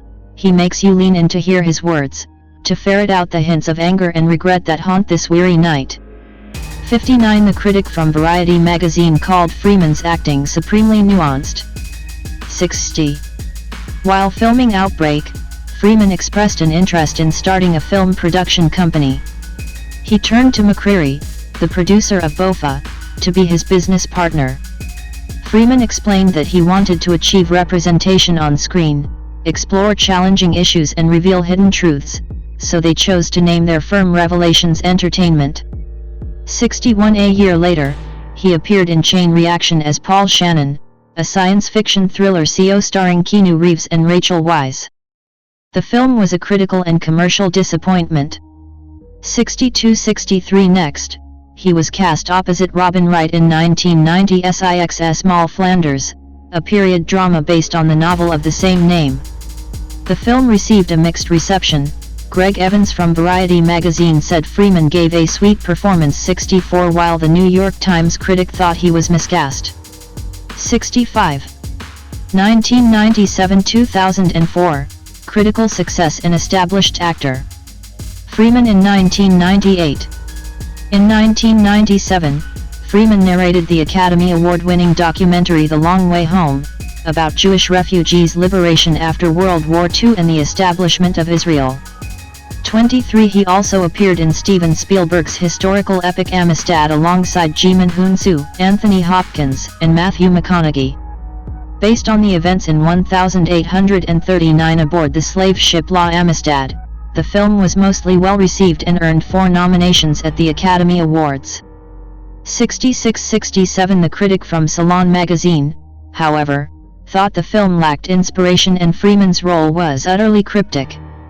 68 In that same year, he was cast as psychologist Alex Cross in Kiss the Girls, a thriller based on James Patterson's 1995 novel of the same name. In a mixed review, Peter Stack of San Francisco Chronicle thought Freeman and CO star Ashley Judd gave strong performances despite the lengthy plot. 69. Freeman went on to star in Deep Impact, 1998, a science fiction disaster film in which he played President Tim Beck. 70. The story depicts humanity's attempt to destroy a 7-mile, 11 kilometers, wide comet set to collide with Earth and cause a mass extinction. The film was a box office hit, despite competition from Armageddon, another summer blockbuster of the year. 71. Continuing with the disaster genre, he then starred opposite Christian Slater in 1998's Hard Rain, centering on a heist and man-made treachery amidst a natural disaster in a small Indiana town. The film was unpopular with critics. Lawrence Van Gelder of the New York Times called the characters one-dimensional and the film routine. 72. Freeman returned to the screen in 2000 with the lead role of Charlie in the comedy Nurse Betty, featuring Renee Zellweger, Chris Rock, and Greg Kinnear. The film premiered at the Cannes Film Festival to mainly positive reviews. The critic from Variety magazine thought Freeman and Rock had wonderful chemistry. 73. Next, he appeared in Under Suspicion, 2000, a thriller remake of the 1981 French film Garde à Vue. The film had been carting round for 12 years before Freeman was able to produce it under Revelations Entertainment. 74. He co-starred with Gene Hackman. Working with Gene was wonderful. I didn't find it too hard working with an icon I so respected, Freeman said. 74. Upon release, Under Suspicion was met with lukewarm reception. 75. CNN's Paul Titara praised the actors but thought the film was too tawdry to be completely entertaining, and too static to generate much excitement. 76. Freeman at the 2005 Cannes Film Festival. In 2001, Freeman reprised his role of Alex Cross in Along Came a Spider, a sequel to 1997's Kiss the Girls. The film received mixed to negative reviews. 77. Susan Olazacina of USA Today observed that Freeman strides with noble authority but thought the overall film was unmemorable. 78. In 2002, Freeman was cast opposite Ben Affleck in the spy thriller The Sum of All Fears. It is based on Tom Clancy's 1991 novel of the same name, about a plot by an Austrian neo-Nazi to trigger a nuclear war between the United States and Russia, so that he can establish a fascist superstate in Europe. The Sum of All Fears received moderate reviews. 79. But was a commercial success, grossing $193.9 million worldwide. 80. Next, Freeman starred alongside Ashley Judd and Jim Caviezel in High Crimes, 2002, a legal thriller based on Joseph Finder's 1998 novel of the same name. The story follows lawyer Claire Judd, whose husband, Caviezel, is arrested and placed on trial for the murder of villagers while he was in the Marines. Although several critics were unimpressed with the story, they credited Freeman and Judd for their chemistry and performances. 81. 82. In 2003, Freeman appeared as God in the hit comedy Bruce Almighty with Jim Carrey and Jennifer Aniston. 83. Next, he starred in the science fiction horror Dreamcatcher, adapted from Stephen King's 2001 novel of the same name. The film was a box office flop. 84. And garnered mostly negative reviews. Dreamcatcher has an approval rating of 28% on review aggregate site Rotten Tomatoes. 85. Also in 2003, Freeman starred in two other dramas that were not widely seen, Levity and Guilty by Association. 86. 87. His 2004 releases were comedy The Big Bounce and sports drama $1 Million Baby. 88. 89. In the latter, directed by Clint Eastwood, Freeman portrayed an elderly former boxer. The film won 4 Academy Awards, including Best Picture, Best Director, Best Actress, Hilary Swank, and Best Supporting Actor, earning Freeman his first Academy Award. 10. Freeman was also nominated for a Golden Globe Award in the same category. 90. Roger Ebert complimented Freeman's flat and factual narration. 91. And Time Out magazine thought the cast fully inhabited their roles. 92. 2005-2013, Documentaries and thriller films. Freeman in 2007. Freeman made 6 appearances in various films in 2005. In the drama An Unfinished Life, Freeman plays Mitch, a neighbor of a Wyoming rancher, Robert Redford. The film had a mixed response. The Guardian critic thought it was amiable but questioned the purpose of Freeman's sidekick role. 93 Freeman's authoritative voice led to his narration of 2 documentaries, Steven Spielberg's War of the Worlds and the Academy Award-winning March of the Penguins. 23 He also appeared in Christopher Nolan's Batman Begins, the first installment in what would become the Dark Knight trilogy, as the fictional Lucius Fox. 94 After this, he co-starred with Jet Li in the action thriller Unleashed, playing Sam, a blind piano tuner who helps Li's character turn his life around. The film gained a mixed to positive reception. Peter Hartlaub of San Francisco